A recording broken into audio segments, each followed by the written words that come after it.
Hello everyone, JEE classes परिवार में आप सभी का हार्दिक स्वागत है। मैं हूं प्रियंका शर्मा और आप मेरे साथ मैथमेटिक्स पढ़ते हैं। जैसा कि आप सभी जानते हैं, हम डिटर्मिनेंट पढ़ रहे हैं, सारणिक कहा जाता है इसे हिंदी में। तो चलिए फिर शुरुआत करते हैं हम आज की क्लास की। देखिए, पहला क्वेश्चन है हमारा। क्वेश्चन लिखा हुआ है सॉल्व या फिर हल कीजिए। क्या करना है? x plus A B c, c x plus B a और a b x plus c, इसका डिटर्मिनेंट 0 के इक्वल है। इस इक्वेशन को सॉल्व करने का मतलब है कि यहाँ पर जो अननोन वेरिएबल है उसकी वैल्यू निकालना। यहाँ पर एक वेरिएबल दिया गया है x, ए बी सी को हम कांस्टेंट कंसीडर करते हैं, तो सॉल्व करने का मतलब होता है x की वैल्यू निकालना। तो क्या करेंगे हम प्रॉपर्टीज भी जानते हैं डिटर्मिनेंट की, उन प्रॉपर्टी का भी यूज कर सकते हैं और साथ ही एक्सपेंशन तो हम जानते ही हैं। तो क्या करेंगे? x plus A B C, यदि हम इन तीनों को ऐड कर दें तो x plus A plus B plus सी ये आ जाएगा। यदि हम इन तीनों को ऐड करेंगे इसका मतलब ये भी ऐड हो जाएंगे, x plus A plus B plus सी हो जाएगा, ये भी सेम हो जाएगा। इसका मतलब हम चेंज कर देते हैं C1 में। अब ये भी देख लेते हैं हम C ही क्यों ले रहे हैं, हम रो क्यों नहीं ले रहे हैं। यदि हम ऐसे ऐड करें तो यहाँ पर x प्लस ए प्लस ए हो जाएगा 2a, तो x plus 2a plus c. इसका मतलब यहाँ पर तो a और c आ गया। इन तीनों को देखिए, b b b, x plus 3b हो जाएगा। ये जब यहीं पर सेम नहीं आ रहा तो तीसरा वाला सेम आ भी जाए तो भी हम कॉमन नहीं ले पाए। ठीक है, मान लीजिए यदि थर्ड वाली वैल्यू सेम आ भी जाए फर्स्ट या सेकंड के, तो भी कॉमन नहीं आ पाएगा, क्योंकि कॉमन हम तभी ले पाते हैं जबकि या तो पूरी रो में हो कोई एलिमेंट या फिर तीनों कॉलम में हो। तीनों कॉलम से हमारा मतलब तीनों एलिमेंट्स में हो किसी कॉलम के। ठीक है, तो क्या करेंगे? C1 को चेंज कर देंगे, change C1 plus C2 plus C3 change करेंगे। इसमें चेंज कर रहे हैं ये और ये आ जाएगा sir x plus A plus B plus C. यहाँ पर देखिए x plus A plus B plus C, इन तीनों को भी ऐड करेंगे, x plus A plus B plus C. आगे बढ़ते हैं, ये हो गया b x plus B B, C A x plus C is equal to 0। अब क्या करेंगे? ये तीनों वैल्यू सेम है, इसका मतलब इसको कॉमन लिया जा सकता है, तो हमने इसको कॉमन लिया। कॉमन लेंगे तो इसको लिख देते हैं x plus A plus B plus C. अंदर क्या बचता है? 1 1 1, b x plus B B, C A x plus C is equal to 0। ठीक है, यहाँ पर देखिए आप, ये वैल्यू एज इट इज चलती रहेगी साथ में, x plus A plus B plus सी। जो अंदर वाली वैल्यू है उसको सॉल्व कर लेते हैं। देखो, हम यहाँ भी 1 है यहाँ भी 1 है, हम इससे इसको माइनस कर सकते हैं ताकि यहाँ 0 बन पाए, इससे इसको भी माइनस कर सकते हैं ताकि नीचे 0 बन पाए। तो हमने क्या किया? C1 में चेंज किया, सॉरी R2 में चेंज किया। क्या हो जाएगा? R2 minus R1। R3 में भी चेंज किया, R3 माइनस R1। ठीक है, R2 और R3 में चेंजेस करेंगे, x plus A plus B plus C, R1 as it is लिखा, इससे इसको माइनस किया 0, इससे इसको माइनस करेंगे। जैसे ही आप इससे इसको माइनस करते हैं तो b से b कैंसिल हो जाएगा, आपके पास क्या वैल्यू आ जाएगी? x। इससे इसको माइनस करेंगे तो a माइनस सी, इससे इसको माइनस करेंगे 0, इससे इसको माइनस करेंगे 0, इससे इसको माइनस करेंगे तो x इज इक्वल टू 0। ठीक है, अब इसको एक्सपेंड कर देते हैं क्योंकि अब हमारी दो वैल्यूज 1 आ जाती हैं। ठीक है, कौन कौन सी वैल्यू 1 आ गई हमारी, सॉरी मतलब कौन कौन सी वैल्यू 0 आ गई? दो वैल्यूज 0 आ गई हैं इस कॉलम में। दो एलिमेंट्स यदि 0 हैं तो हम आसानी से एक्सपेंशन कर सकते हैं। तो देखिए क्या हो जाएगा एक्सपेंशन के बाद value, x plus A plus B as it is रहेगा, ये हमें साथ में ऐसे ही लेकर चलना है। तो देखिए इसके बाद 1 है, 1 की मल्टीप्लाई आप करेंगे अंदर, मीन्स 1 को लिखेंगे एज इट इज, और 1 के जो माइनर्स हैं, 1 का जो माइनर है उसको सॉल्व करेंगे। देखो क्या हो जाएगा, x plus A plus B plus C 1 into इसके साथ मल्टीप्लाई करेंगे, x into x, x into x क्या हो जाएगा? एक्स स्क्वायर माइनस इसकी आप इसके साथ मल्टीप्लाई करेंगे तो आप 0 की किसी भी नंबर के साथ मल्टीप्लाई कीजिए 0 आ जाता है, इज इक्वल टू 0। फाइनली क्या वैल्यू आ जाएगी? बाकी एलिमेंट्स लिखने की आवश्यकता नहीं है क्योंकि हम कॉलम वाइज एक्सपेंशन कर रहे हैं। तो आपके पास ये वैल्यू आई a plus B plus C into x square is equal to 0। X plus a plus B plus C is equal to 0। X is equal to हो जाएगा यहाँ से minus a plus B plus C, x is equal to 0, x square is equal to 0, it means x is equal to 0। x की दो values होंगी यहाँ से और दोनों ही 0 हो जाएंगी, तो therefore आप लिख सकते हैं x is equal to 0 0, ठीक है, क्योंकि दोनों x की वैल्यू 0 आ जाएंगी। तो therefore x is equal to, x has 3 values 0 0 and minus a plus b plus c, ठीक है। या यदि हम देखें तो केवल दो ही वैल्यूज हैं, बस क्यूबिक इक्वेशन बनती है यहाँ से, तीनों मतलब हर एक रो या कॉलम में x लिखा गया था, हर रो या हर कॉलम में x था, तो इसलिए जब तीनों की मल्टीप्लाई करते तो x क्यूब वाली फॉर्म बनेगी। यदि हम एक्सपेंशन करें इसका मतलब x की 3 वैल्यूज आएंगी, इसमें से 2 वैल्यू सेम है, एक वैल्यू अलग है। क्लियर है? चलिए आगे बढ़ जाते हैं, नेक्स्ट क्वेश्चन पर चलते हैं हम। अब यदि क्वेश्चन इस टाइप का आ जाए, यहाँ पर ABC ना देकर नंबर्स वाली फॉर्म में आ जाए, नंबर दे दिए जाएं, ठीक है, तो कैसे करेंगे? सॉल्व ऐसे ही करेंगे जैसे हमने इसको सॉल्व किया है, बस आपको देख लेना है किसको एक साथ लिख लें जो कि प्लस हो जाए या माइनस हो जाए, ठीक है। तो ले लेते हैं नेक्स्ट क्वेश्चन, इसी टाइप का है, ऐसे ही सॉल्व कर देना है जैसे हमने इसको सॉल्व किया है, ठीक है। चलते हैं क्वेश्चन पर। देखो क्वेश्चन क्या है, क्वेश्चन हमें दिया गया है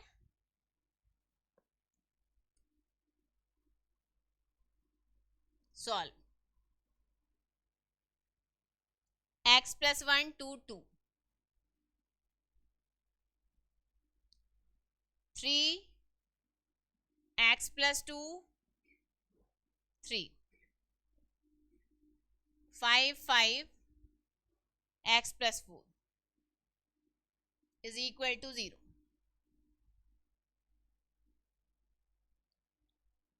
अब देखिए, या तो माइनस करके इक्वल आ जाना चाहिए या फिर प्लस करके इक्वल आ जाना चाहिए।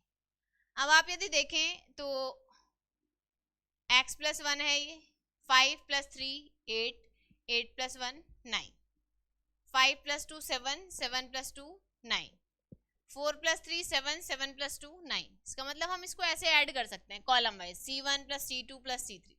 रो वाइज भी देख लेते हैं, 2 plus 2 4 plus 1 5 3 plus 3 6 plus 2 8 5 plus 5 10 plus 4 14। तो इसका मतलब रो वाइज सेम नहीं आएगा, तो हमने क्या किया, कॉलम 1 में चेंज किया।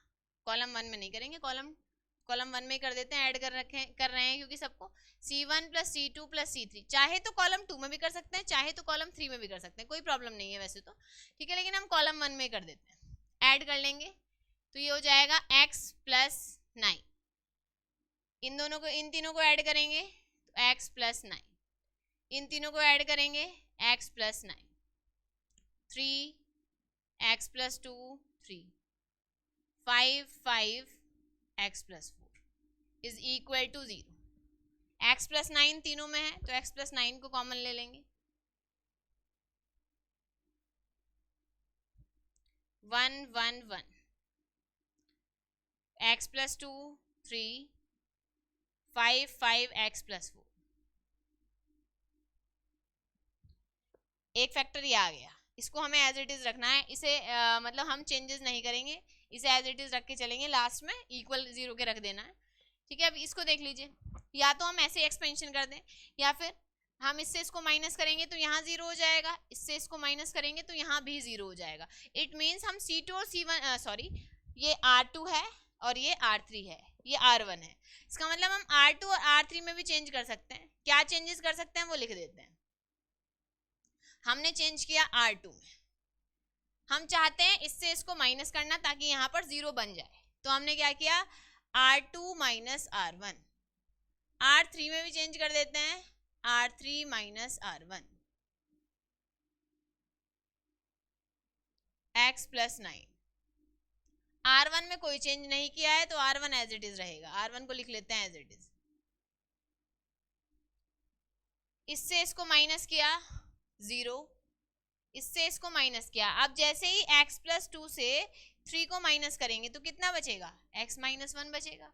तो यहाँ लिख दिया आपने। इससे इसको माइनस करेंगे 0, इससे इसको माइनस करेंगे 0, इससे इसको माइनस करेंगे 0, इससे इसको माइनस करेंगे। x प्लस 4 है, 5 को माइनस किया, x minus 1 is equal to 0। अब एक्सपेंशन कर देते हैं, देखिए क्या वैल्यू आएगी एक्सपेंशन के बाद। x प्लस 9, ये हमें एज इट इज लेकर चलना है साथ में। 1 इंटू इसकी इसके साथ मल्टीप्लाई, x माइनस 1 की आप जब x माइनस 1 में मल्टीप्लाई करेंगे तो होल स्क्वायर वाली फॉर्म बन जाएगी। तो आप लिखेंगे x minus 1 whole square minus 0 is equal to 0। तो आपके पास क्या क्या वैल्यूज आ जाएंगी, x plus 9, x minus 1 whole square is equal to 0। एक बार इसके इक्वल 0, एक बार इसके equal 0, 9 is equal to 0, x is equal to minus 9, x minus 1 square is equal to 0। इसका मतलब x minus 1 is equal to 0 और x is equal to 1। x की दो वैल्यूज तो 1 1 हो जाएंगी और एक वैल्यू 9 हो जाएगी। तो therefore x is equal to 9 1 1 या 1 1 9। ठीक है, तो तीनों वैल्यूज x की आ जाएंगी। क्लियर है? यहाँ से माइनस 9 है एक्चुअली, तो माइनस 9 या केवल 1 और माइनस 9 आप लिख सकते हैं। ठीक है, चलिए आगे बढ़ जाते हैं, नेक्स्ट क्वेश्चन पर चलते हैं हम अपने।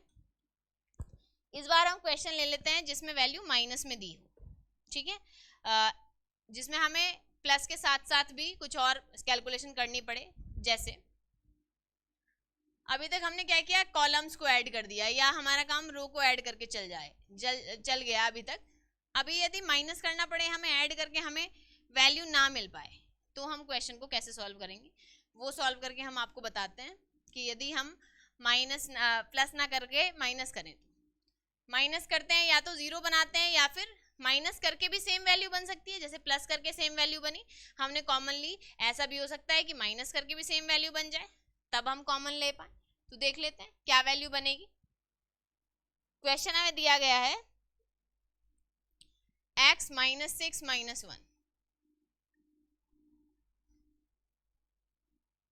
2 3x minus 3x actually, x minus 3 minus 3 2x x plus 2 is equal to 0। इसको सॉल्व करना है। अब आप ऐड करके देखिए, यदि ऐड करके सेम बन पा रहा है तो ऐड कर लेंगे, यदि ऐड करके सेम नहीं बन पा रहा है तो हम माइनस कर देंगे। ठीक है, आप चाहें तो आप इसको और इसको ऐड कर दीजिए, इन दोनों को ऐड कर दीजिए, x माइनस 1 आ जाएगा। इन दोनों को ऐड कर दीजिए, x माइनस 1 आ जाएगा। इन दोनों को ऐड कर दीजिए तो भी x माइनस 1 आ जाएगा। तो यही कर देते हैं भाई। पहले तीनों को देख लीजिए आप, x माइनस 1 आया, माइनस 6 यहाँ अलग हो जाएगा, यहाँ अलग हो जाएगा। इट मीन्स ऐसे नहीं आ पाएगा। तो हमने क्या किया, C1 में चेंज किया, C1 प्लस C3। तो देखिए क्या वैल्यू बनेगी, इससे इसको इसमें इसको जोड़ दिया तो x माइनस 1, इसे और इसे ऐड किया 2 प्लस x माइनस 3, तो x माइनस 1 हो जाएगा। इसे और इसे ऐड करेंगे तो x प्लस 2 माइनस 3 घट जाएगा माइनस 1, तो हमने लिखा माइनस 1। माइनस 6 माइनस 3x 2x minus 1 x minus 3 x plus 2 is equal to 0। ठीक है, x माइनस 1 तीनों में आ गया है तो आप x माइनस 1 को कॉमन ले सकते हैं। ठीक है, तो हमने x माइनस 1 को कॉमन लिया, x माइनस 1 कॉमन लिया यहाँ से। तो देखिए क्या क्या वैल्यू बनती है, 1 1 1 माइनस 6 माइनस 3x 2x minus 1 x plus 3 x plus 2, क्योंकि हमने केवल कॉलम 1 से कॉमन लिया है, बाकी हमारी वैल्यूज एज इट इज रही हैं। ठीक है, इसके बाद देखिए क्या करेंगे, हम यदि इससे इसको माइनस कर दें तो यहाँ 0 हो जाएगा, इससे इसको माइनस कर दें तो यहाँ भी 0 हो जाएगा। इट मीन्स हम चेंज करेंगे R2 और R3 में। पहले R2 में चेंज कर लेते हैं, R2 माइनस R1। R3 में भी साथ साथ चेंज कर लेते हैं, R3 माइनस R1। R1 में हमने कोई चेंज नहीं किया है तो R1 हमारा एज इट इज रहेगा, means x minus 1। R1 as it is लिख लेंगे 1 माइनस 6 माइनस 1, इससे इसको माइनस किया 0। आप इससे इसको माइनस करेंगे तो देखिए क्या हो जाएगा, माइनस 3x, जैसे माइनस लिखेंगे माइनस 3x माइनस माइनस 6, तो माइनस माइनस प्लस आ जाएगा, प्लस 6। इससे इसको माइनस करेंगे तो x प्लस 2, ठीक है, आप माइनस करेंगे माइनस 1, तो वैल्यू क्या आएगी, x plus 2 minus minus plus 1। Clear है, ये वैल्यू आ जाएगी। तो हमने इसको लिख दिया x प्लस 3। ठीक है, आगे बढ़ते हैं। इससे इसको माइनस किया 0, इससे इसको माइनस करेंगे 2x प्लस 6 हो जाएगा, माइनस है ऑलरेडी, x प्लस 2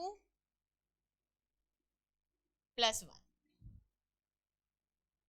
ठीक है, देखिए अब आगे बढ़ जाते हैं। इसके बाद हमने खैर इसको लिख दिया है, डायरेक्ट लिख दीजिए आप, x plus 3 x plus 2 plus 1 लिख दीजिए, एक ही बात है। इज इक्वल टू 0 चल ही रहा है, ये तो लेके चलना है साथ हमें। x माइनस 1 1 0 0 माइनस 6, इन दोनों से 3 कॉमन ले लेते हैं विद माइनस साइन, माइनस का 3 कॉमन लेंगे तो वैल्यू बचेगी x माइनस प्लस माइनस 2। इन दोनों से 2 कॉमन ले लेते हैं, जैसे ही हमने 2 कॉमन लिया तो वैल्यू आ जाएगी x प्लस 3 माइनस 1, ये हो जाएगा आपका x प्लस,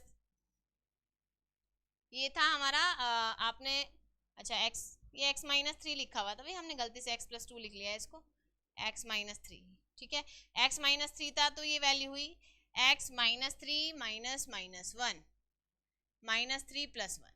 ठीक है, तो ये लिखेंगे, ये क्या आ जाएगा, माइनस 3 प्लस 1 माइनस 2 हो जाता है, x प्लस 3। तो ये वैल्यू हो गई हमारी x minus 1 0 0 minus 6 minus 3 into x minus 2 2 into x plus 3 minus 1 x minus 2 x plus 3 is equal to 0। ठीक है, अब यदि हम देखें रो सेकंड में x माइनस 2 आ रहा है दोनों में, फर्स्ट वाला जो एलिमेंट है वो 0 है, तो जब स्टार्टिंग कोई भी एलिमेंट यदि 0 है तो उससे तो आप कुछ भी कॉमन ले सकते हैं, कोई प्रॉब्लम नहीं है। ठीक है, थर्ड रो में चलते हैं। रो 3 में क्या वैल्यू लिखी गई है, रो 3 में लिखा है 2 इंटू एक्स प्लस 3, पहले 0 है, फिर ये एलिमेंट है, फिर नेक्स्ट वाला एलिमेंट भी x प्लस 3 है, तो क्या करेंगे हम इसमें x प्लस 3 को कॉमन ले लेंगे। ठीक है, तो हमारे क्वेश्चन में 3 फैक्टर बन जाएंगे, लिख लेते हैं क्या क्या आ जाएगा, x माइनस 1,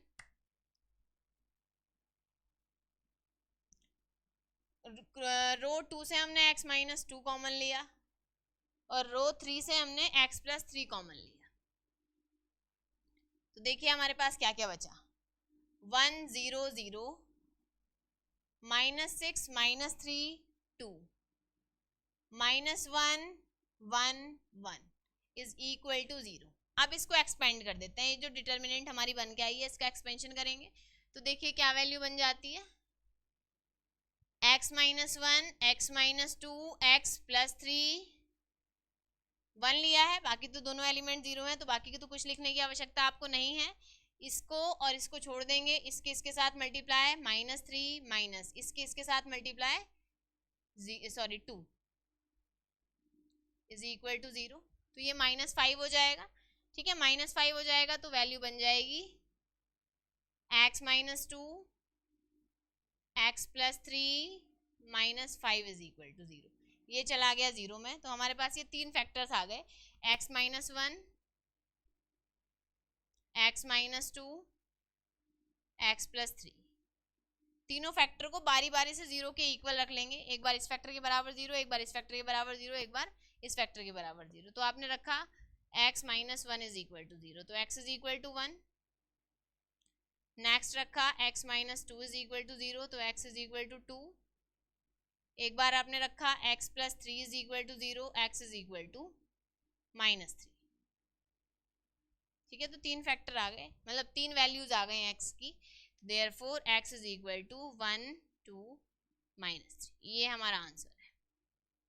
ठीक है, तो आप इस टाइप से भी कर सकते हैं और इस सेम क्वेश्चन को डायरेक्ट R2 माइनस R1 और R3 माइनस R1 करके भी सॉल्व कर सकते हैं। ठीक है, उससे भी हो जाएगा। R2 माइनस R1 करेंगे आप, R3 माइनस R1 करेंगे तो ये फैक्टर्स कॉमन आ जाएंगे।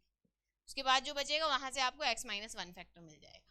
ठीक है, कोई प्रॉब्लम नहीं, किसी भी फैक्टर को आप पहले लिख सकते हैं। ठीक है, मतलब कैलकुलेशन में कोई भी फैक्टर आपको पहले मिल सकता है। चलिए नेक्स्ट क्वेश्चन पर चलते हैं। इसके बाद लगभग इसी टाइप का क्वेश्चन है, उसमें भी सॉल्व ही करना है हमें।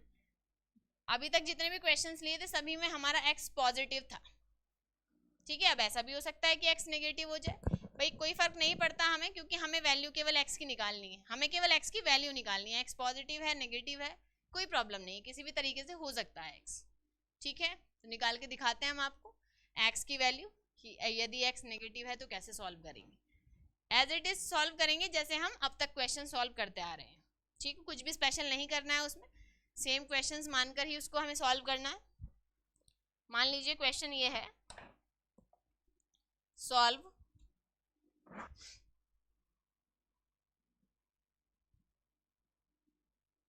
3 minus x 5 4 5 4 minus x 3 4 3 5 minus x.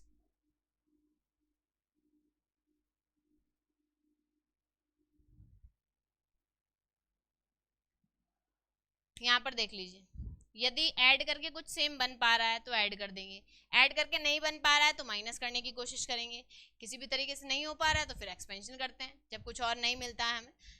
देखो यहाँ पर यदि देखें इस ऐसे और ऐसे दोनों तरीके से दोनों साइड ही वैल्यू सेम लिखी गई हैं। ठीक है, 4 माइनस एक्स के इधर और इधर दोनों साइड वैल्यू सेम है। ये जो होता है ना, इसको कहते हैं मेन डायगोनल या लीडिंग डायगोनल। यदि इसके इधर और इधर वैल्यू सेम है तो हम इसको कहते हैं सिमेट्रिक। ठीक है, डिटर्मिनेंट है तो ये सिमेट्रिक डिटर्मिनेंट है, मींस यदि हम रो को कॉलम बना दें तो भी हमारे क्वेश्चन पर कोई फर्क नहीं पड़ेगा, सेम ही रहेगा। ठीक है, तो इस टाइप का डिटर्मिनेंट सिमेट्रिक डिटर्मिनेंट कहलाता है। क्या करेंगे हम, ऐड कर सकते हैं। अब आप इसे कॉलम वाइज सॉल्व कीजिए, रो वाइज सॉल्व कीजिए, दोनों तरीके से सेम ही रहेगा। हम क्या करते हैं, C1 ही ले लेते हैं या फिर रो वाइज ले लेते हैं। चलिए, अब काफी देर से हम सी कॉलम का ही यूज कर रहे हैं, R ले लेते हैं। R1 में हमने चेंज किया, R1 plus R2 plus R3। तीनों क्यों ऐड कर रहे हैं, क्योंकि तीनों ऐड करने के बाद ही सेम बन पाएगा। ठीक है, क्या हो जाएगा, 5 प्लस 4 9 प्लस 3 12 12 माइनस एक्स, यहाँ पर भी 12 माइनस एक्स, यहाँ पर भी 12 माइनस एक्स।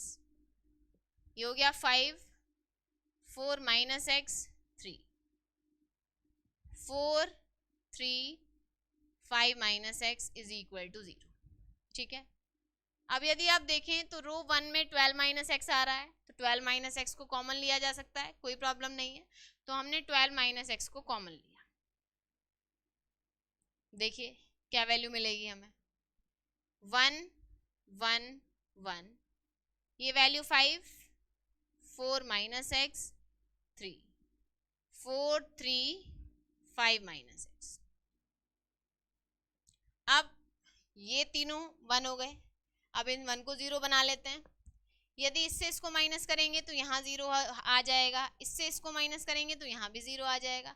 इट मीन्स हम C2 और C3 में चेंजेस कर सकते हैं। क्या चेंजेस कर सकते हैं, पहले C2 को चेंज करते हैं, C2 को चेंज करेंगे तो C2 माइनस C1, साथ साथ C3 में भी चेंज कर देते हैं, C3 माइनस C1। C1 में हमने कोई चेंजेस नहीं किए हैं, इसलिए C1 एज इट इज रहेगा। ठीक है, तो स्टार्टिंग में जो एलिमेंट लिखा गया है या जो फैक्टर लिखा गया है वो एज इट इज लिख देना है, C1 एज इट इज इससे इसको माइनस किया 0, आप इससे इसको माइनस करेंगे, देखिए क्या हो जाएगा, 4 माइनस एक्स से 5 को माइनस करेंगे तो माइनस एक्स माइनस 1, ठीक है, तो माइनस एक्स माइनस 1, नीचे देखिएगा 3 माइनस 4 माइनस 1, 0, इससे इसको माइनस करेंगे माइनस 2, इससे इसको माइनस करेंगे, ये हो गया 5 माइनस एक्स माइनस 4, तो माइनस एक्स या फिर 1 माइनस एक्स माइनस एक्स, ठीक है, देखिए अब क्या हो जाएगा, इज इक्वल टू 0। देखो कॉमन तो आ नहीं पा रहा है, कॉमन नहीं आ पा रहा है तो कोई बात नहीं, हम एज इट इज ही इसको सॉल्व कर देते हैं। 12 minus x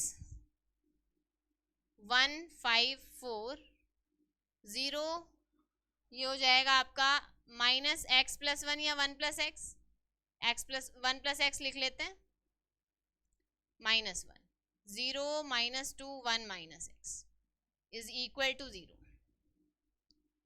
12 minus x 1 into इसके साथ मल्टीप्लाई करेंगे, 1 plus x 1 minus x minus इसके साथ मल्टीप्लाई करेंगे 2 आ जाएगा, माइनस 1 माइनस माइनस प्लस हो जाएगा, और जो माइनस हम लिखते हैं क्वेश्चन में वो यहाँ आ जाएगा, इज इक्वल टू 0,